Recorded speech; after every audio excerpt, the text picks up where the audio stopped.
Oui, aujourd'hui, on accueille une association hors du commun, gérée par le collectif 87. Et pour nous en parler, Lucien Cochet est avec nous. Bonjour Lucien, soyez le bienvenu sur le plateau de Limousin Massin. Installez-vous.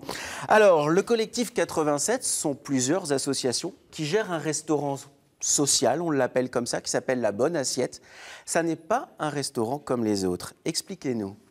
Alors c'est à la fois un restaurant comme les autres et un restaurant pas comme les autres. Je dirais qu'il est comme les autres, c'est-à-dire que les bénéficiaires viennent au collectif et sont servis comme dans un restaurant, à l'assiette. Donc ils ont un menu complet. Et puis pas comme les autres, parce qu'effectivement on ne reçoit que des personnes qui sont en difficulté.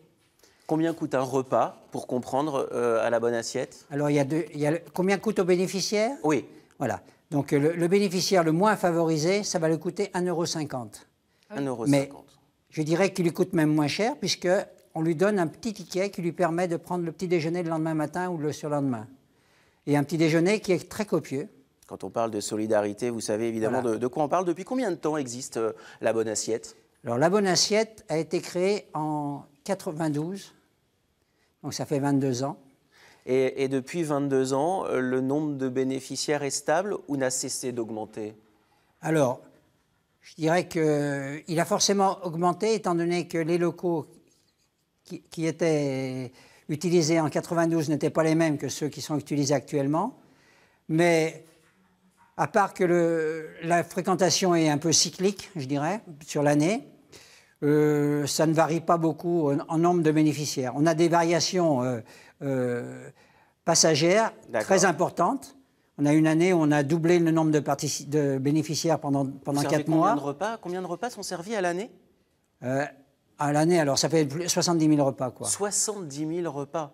Oui. Ah oui. Et parmi ces 70 000 repas, certains ont été pris par Patrick. Il est bénéficiaire de La Bonne Assiette. Et vous savez quoi? Il est en ligne avec nous. Bonjour Patrick.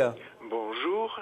Merci beaucoup d'avoir accepté de parler de votre expérience dans Limousin Matin. Depuis combien de temps, depuis combien d'années, Patrick, fréquentez-vous le restaurant social La Bonne Assiette? À peu près depuis 5-6 ans. Pour quelle raison avez-vous fait la démarche de pousser la porte de ce restaurant un peu particulier? Eh bien, au départ, je traversais une période de difficultés matérielles. J'avais eu recours à des services sociaux.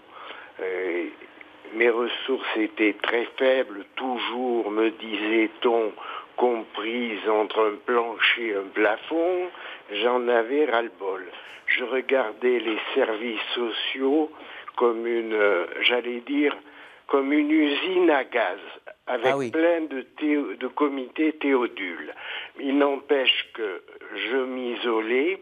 Une personne qui me connaissait m'a dit « Tu devrais venir à La Bonne Assiette ». Et je suis venu au départ avec une certaine timidité, parce que je ne connaissais pas. C'est normal. Oui. Patrick, aujourd'hui, quand vous venez à La Bonne Assiette, vous venez bien plus que pour chercher un repas. La chaleur humaine, l'écoute, l'entraide sont aussi des choses que vous venez chercher à La Bonne Assiette? Oui, le côté rencontrer des gens, c'est pour moi hyper important. Bon, il y a la question du prix. Évidemment, sur le plan économique, c'est avantageux. Bien sûr. Mais ce n'est pas uniquement l'aspect économique, c'est aussi le contact. Le lien humain. J'allais dire, ça m'a resocialisé. Vous vous êtes fait des amis? Pardon, j'ai pas entendu. Je dis, est-ce que vous vous êtes fait des amis? Des amis, le mot ami, bien grand mot. On le met aujourd'hui à toutes les sauces. Mais disons, oui. Vous restez avec nous, Patrick. Lucien Cochet, voilà un témoignage fort, un témoignage important et un témoignage utile. Est-ce qu'aujourd'hui, vous êtes en capacité d'accueillir de nouveaux bénéficiaires?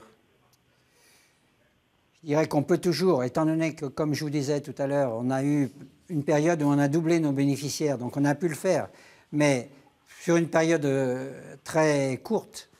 Mais actuellement, nos locaux ne nous permettent pas, dans de bonnes conditions, de recevoir plus de bénéficiaires, quoi. Alors évidemment, servir 70 000 repas par an, ça n'est vraiment pas rien. Ça demande de la matière première. Comment vous fournissez-vous? Comment trouvez-vous cette matière première? Alors il y a un réseau sur toute la France qui s'appelle le réseau des banques alimentaires. Donc il y a une banque alimentaire au moins par département et qui récupère de la marchandise de différentes provenances, soit de l'Europe, soit des grandes surfaces, certains producteurs. On a aussi des producteurs qui viennent nous en amener directement de la marchandise. On recevra dans cette émission la Banque Populaire parce que c'est très important le 16 octobre prochain. La Banque Alimentaire, ouais. Pardon, la Banque Alimentaire. Parce que c'est pas tout à fait la même chose, effectivement. Parce que le 16 octobre prochain aura lieu la journée contre le gaspillage et on en parlera évidemment dans cette émission. Excusez-moi, en fin du mois de novembre, le dernier week-end de novembre, on fait dans les supermarchés la collecte pour les banques alimentaires. De toute façon, vous verrez évidemment les affiches partout pour la banque alimentaire qui permet de servir quelques-uns des 70 000 repas. C'est très important de prendre un paquet de pâtes, de prendre ici des légumes ou des soupes et de les mettre dans un chariot. Ouais. Honnêtement, à la fin du mois ou à la fin de l'année, on s'en aperçoit pas trop et évidemment, ça sert. Patrick, oui. Est-ce que vous avez déjà eu l'occasion de croiser des nouveaux arrivants qui n'osent pas pousser la porte de la bonne assiette? Et dans ces cas-là, vous leur dites quoi? Viens, je te jure, c'est bien. Je crois que c'est le plus simple, viens, et puis d'être avec la personne. Parce que je sais que c'est difficile. Les premiers pas sont toujours difficiles. Bien sûr. En tout cas, c'était courageux de votre part d'accepter de témoigner par téléphone dans Limousin Matin. Et pour ça, Patrick, vous avez tout le respect de l'équipe de Limousin Matin. On vous souhaite le meilleur. Au revoir. Au revoir, Patrick. Très bonne journée à vous. Lucien, vous dirigez ce restaurant, vous êtes président du collectif 87. Ça doit vous faire du bien, un témoignage comme ça. Vous vous dites, mais on est très utile. Tout à fait. Ça me fait plaisir d'un certain côté, mais d'un autre côté, si on est là, c'est qu'il y a un problème, quoi. Ouais. Donc on n'est pas là pour résoudre le problème, mais on est là pour offrir un palliatif au problème. Mais le plus important à mes yeux, ça serait de pouvoir résoudre le problème, quoi.